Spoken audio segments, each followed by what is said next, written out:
Here at Rockwell Automation's world headquarters, research has been proceeding to develop a line of automation products that establishes new standards for quality, technological leadership, and operating excellence. With customer success as our primary focus, work has been proceeding on the crudely conceived idea of an instrument that would not only provide inverse reactive current for use in unilateral phase detractors, but would also be capable of automatically synchronizing cardinal gram meters.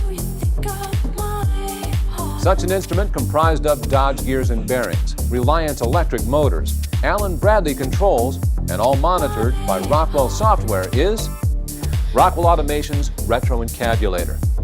Now basically, the only new principle involved is that instead of power being generated by the relative motion of conductors and fluxes, it's produced by the modial interaction of magneto-reluctance and capacitive diractance.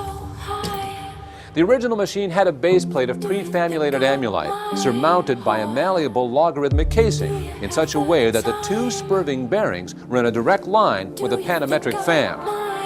The lineup consisted simply of 6 hydrocoptic Marsal vanes, so fitted to the ambifacient lunar wane shaft that side fumbling was effectively prevented. The main winding was of the normal Lotus-O deltoid type placed in panendermic semi-boloid slots of the stator. Every 7th conductor being connected by a non-reversible tremie pipe to the differential girdle spring on the up end of the gram meters. Moreover, whenever fluorescent score motion is required, it may also be employed in conjunction with a drawn reciprocation dingle arm to reduce sinusoidal depleneration. The Retro Encabulator has now reached a high level of development, and it's being successfully used in the operation of Milford trunnions. It's available soon, wherever Rockwell Automation products are sold.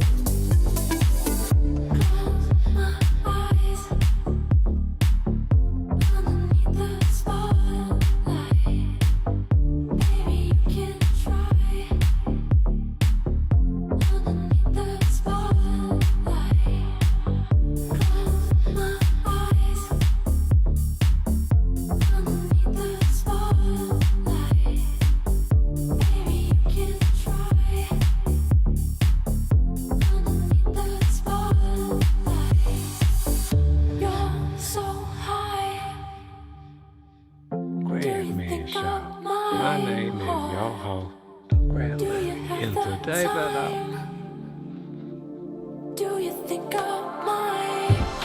Space, the final frontier in the galaxy a long time ago. Craftman was the emails communication. Hey Craftman, there is a game that's real popular right now called Among Us. In a way, the character style looks a lot like something you would make. Have you considered sculpting them?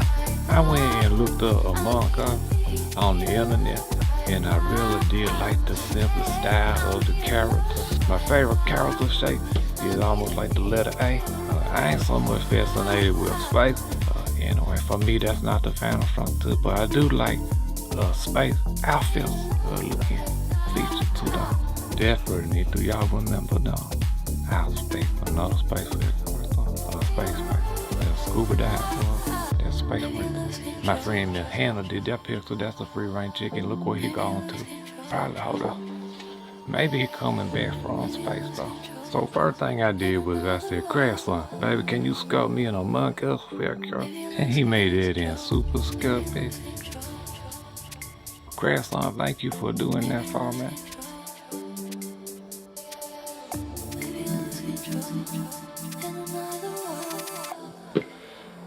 So, in order to make a model of the character, alright, we're going to use silicone. And if you watch me on the show before, you will know that I like to make a two-part mold in a lot of cases. And what's that mean?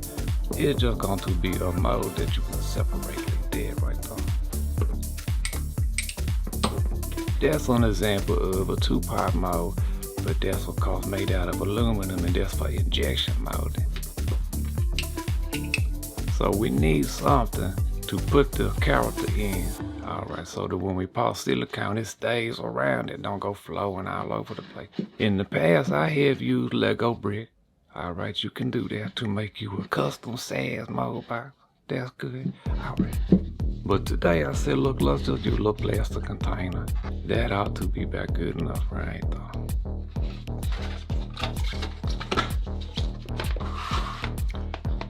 This is my El Cheapo modeling clay that I use. Just make sure that it has no sulfur in it. Look at the packaging. Or even you could use Super Scup if you wanted to, alright. But that's going to be a little more expensive, and probably I would save that for modeling. But like I said, just make sure that it is sulfur free, alright.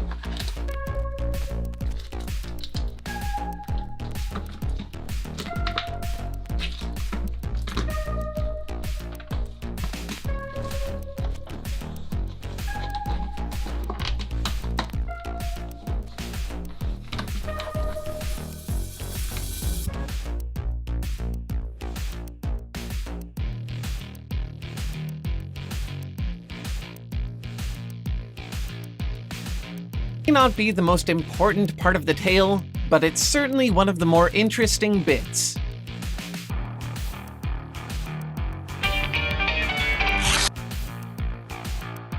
Thanks to Campfire right this video possible.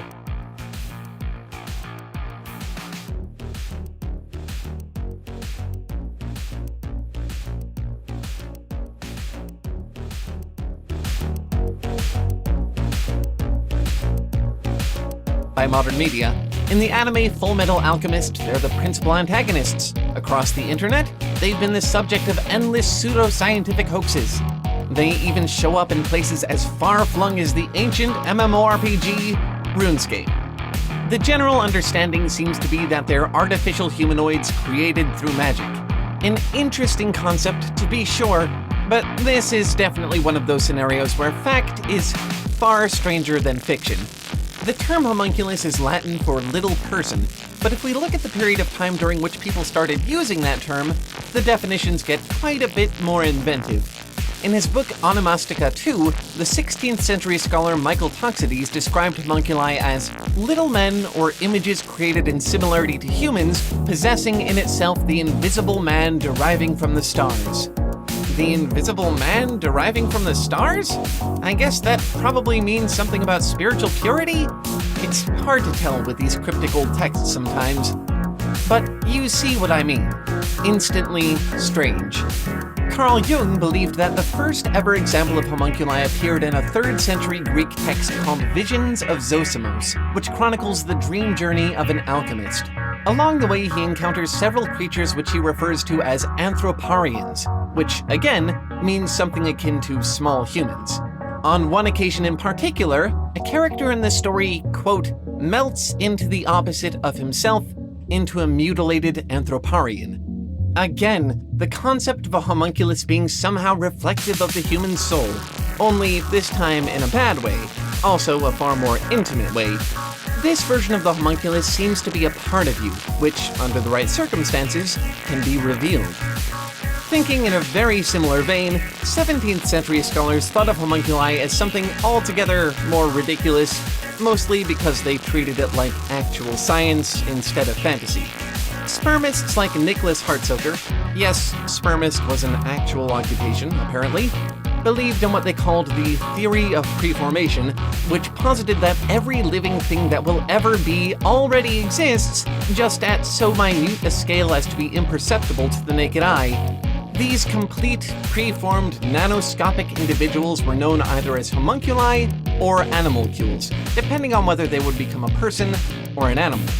Get them into the right environment, such as a womb or an appropriate alchemical apparatus, and slowly, they grow into more familiar, full-scale life forms.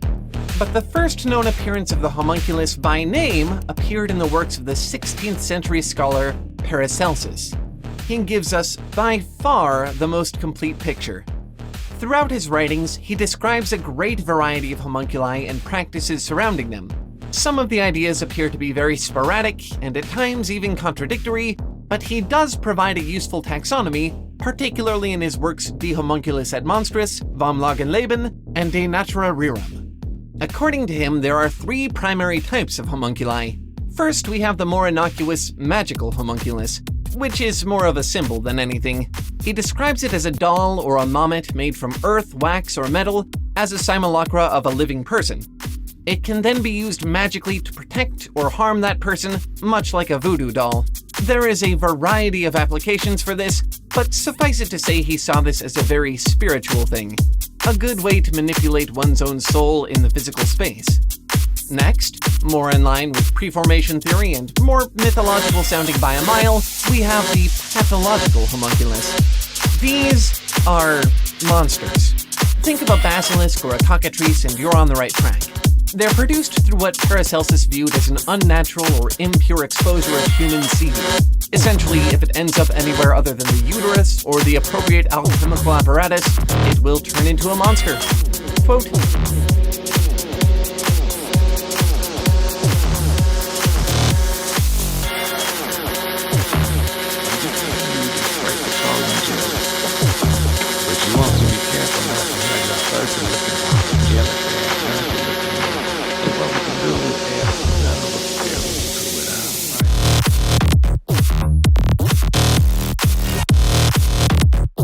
homunculus this way requires, and I quote, that the sperm of a man be putrefied by itself in a sealed cucurbit for 40 days with the highest degree of putrefaction in a horse's womb.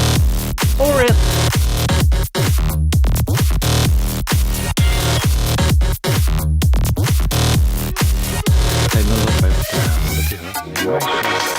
Cleaned out a little surface. So now we ready to fall that thing in here.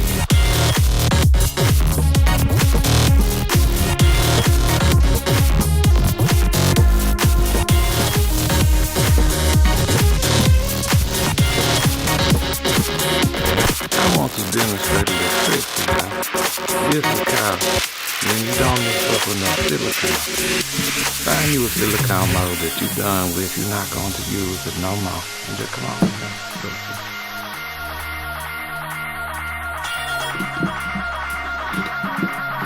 I want you to watch. Back to ancient Greece, you find something strikingly similar. Bougonia was a practice that sought to spontaneously generate new life from the corpses of animals, very commonly bees or wasps from cow carcasses. You'd prepare the vessel through various means, such as filling it with things like honey and flowers, then plugging up all the orifices, and then you'd leave the treated corpse in a dark, sealed place for some time. Eventually, when you open it back up, ta-da! There will be new life. Plato's Book of the Cow describes such a process, but used to produce a rational animal from human sperm rather than something like bees from honey. Equally gross, even a touch more brutal depending on your outlook, but also equally fascinating. Thankfully, not every alchemist was willing to put animals in harm's way to achieve this. The 9th century Persian practitioner of the art Jabir disavowed these practices, calling the homunculi they produced demonic. So, in his writings, he provides an alternative approach. According to him, if you seal a container of human seed into a large metal rotating sphere, you will simulate the effect of the crystalline spheres that rotate about the Earth itself and produce a homunculus. With a small caveat. Yours won't be evil, so it will have the face of a boy or a girl.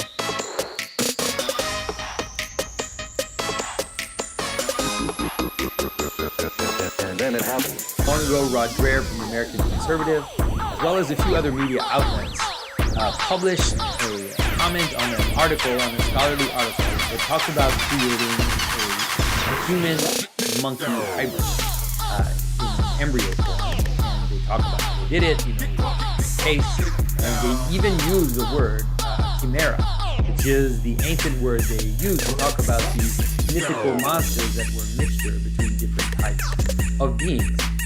And I want to look at this together with you, not for the shock value, not just because it's strange and odd, but because the symbolism that I talk about, there's something objective about it. When I talk about being attentive to the signs of the end of something, the signs of the end of a story, these are objective and they will manifest themselves. There are different ways that can happen, but they will happen. Symbolism really does happen. And this is particularly a case, a sign of the time, to help us see where we are in the story.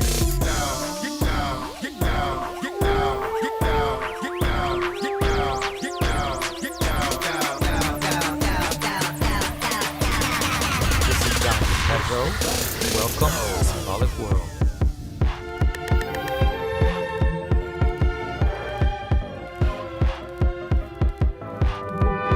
In the ancient world, in the story of Noah and the flood, the tradition surrounding that especially, there is this idea that before the flood, or before the end of the world, there was a moment where there were hybrids, where there is a mixture between the sons of God and the daughters of men. Now, there are different interpretations of this. There are interpretations that talk about the lineage of Cain mixing with the lineage of Seth. There are also interpretations that talk about how it is that angels, fallen angels, would have relationships with humans. But for our particular understanding, it doesn't matter that much which interpretation you follow, or if you even follow both interpretations.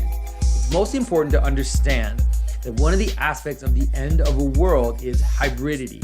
And this is not just something that you describe, but it is in the very meaning of what it means for something to reach its end.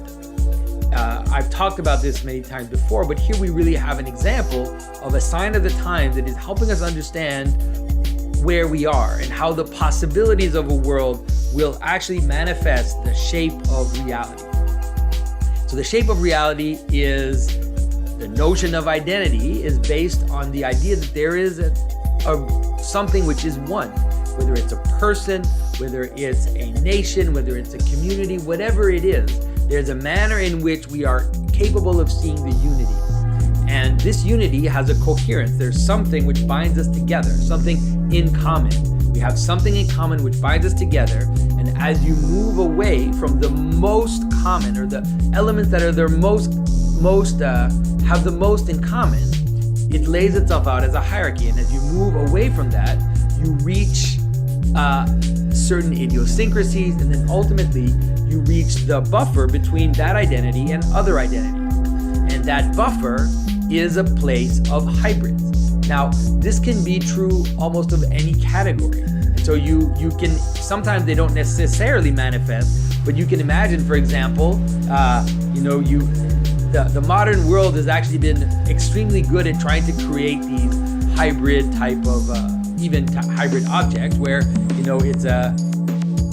it's a flashlight and a pen at the same time. It's different things at the same time. It's two different identities that we can recognize that are kind of jammed into one identity. And this is what happens in the buffer of the world. And it laid itself out in the ancient cosmologies where in the middle you would have some founder, some god, some central figure that is the one that we all look toward to, that brought down the law, for example, in the case of Moses, that brought kingship, that brought unity somehow. And then as you move away from that person, you come to the edge where it's the place where you're in a border with what is foreign to you. And so imagine different countries, different empires, and on the border between different countries, then you will necessarily have hybridity. You'll have a mixture, right? If you live on the border between two countries, there you'll have people that intermarry between the two identities. It's just going to happen naturally, and there's a function for that. It acts as a buffer zone, to create a little bit of space between two identities where where it isn't just a complete shutting off or complete cutting off. It's like a breathing space where you can actually get potential from the other identity, and so there's a certain openness on the border, but it's on the border, right? It's not happening in the center. When I say that, a lot of people will all of a sudden be suspicious because they're noticing how the narrative of hybridity is taking over the world, right? We value hybridity. We value the idea of mixture in so many domains, whether it is in terms of culture, the idea that we want to have all these different restaurants and different kinds of foods and different kinds of identities. All of this is something that we value. Usually that reality is, like I said, on the border, but now we're pretty much embodying it in all of our culture. And just like in the time of the flood, this was necessarily going to move into extremes. We've already seen a form of chimera in the past. You know, the idea that they're injecting genes of animals into fruits or vegetables, the idea that they're using different genes from certain animals, like everybody probably saw the glow-in-the-dark pigs that they created by using certain genes from phosphorin animals and then putting them into the pigs. So we're already seeing little versions of chimera. You've probably seen these weird images of people growing, like let's say ears on rats and like all this kind of strange stuff that is happening. And so it was inevitable that it would come to the actual creation of a chimera. Just like as the world lays itself out, on the edge of the world there are monsters, there are things that don't fit into categories. As we value the monstrous, the exception, the hybridity, it was necessarily going to happen as what I say, like a sign of the times, that we would actually go towards hybridity itself in terms of human-animal hybridity. You can see it almost as a layer lower. Like you can imagine like the first cycle before the flood as being kind of higher, where you have the higher beings mixing with the lower beings.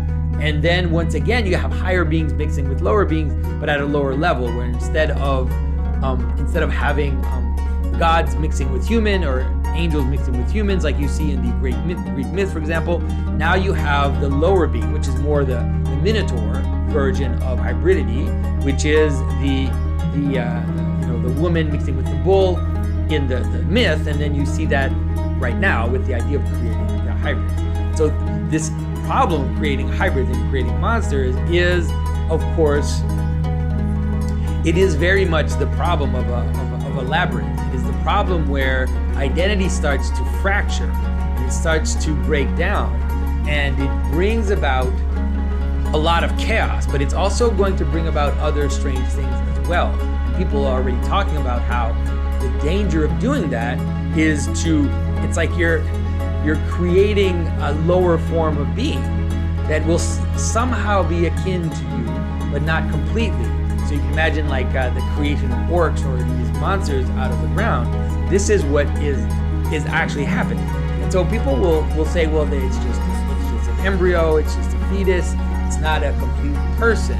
First of all, the fact that they're telling this publicly means that they've done a lot of other things in private before letting this out publicly. So there might be things out there that we're not aware of, because if they're willing to show this to us in public, then there are other things going on as well. And the narrative will play itself out.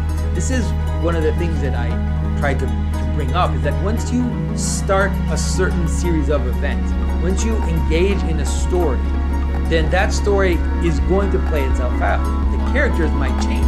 The people who embody the characters might change. So yes, this scientist that maybe made the monkey human embryo will not necessarily be the one to go all the way and bring this being into the world in terms of, being born. Then it doesn't matter, because you've opened up a space, and then someone else is going to go into that space. And then when you open up that space, then someone else is going to go into the other space. These things just will, once you create a possibility, someone will come and inhabit that possibility. And so I just wanted to help you see that when I talk about the shape of the world, this idea that, on the edge of the world are these monsters and are these exceptions and are this weird stuff. And when I told you that we're going to see things that we haven't seen in thousands of years, this is already something that is on the horizon and that is appearing.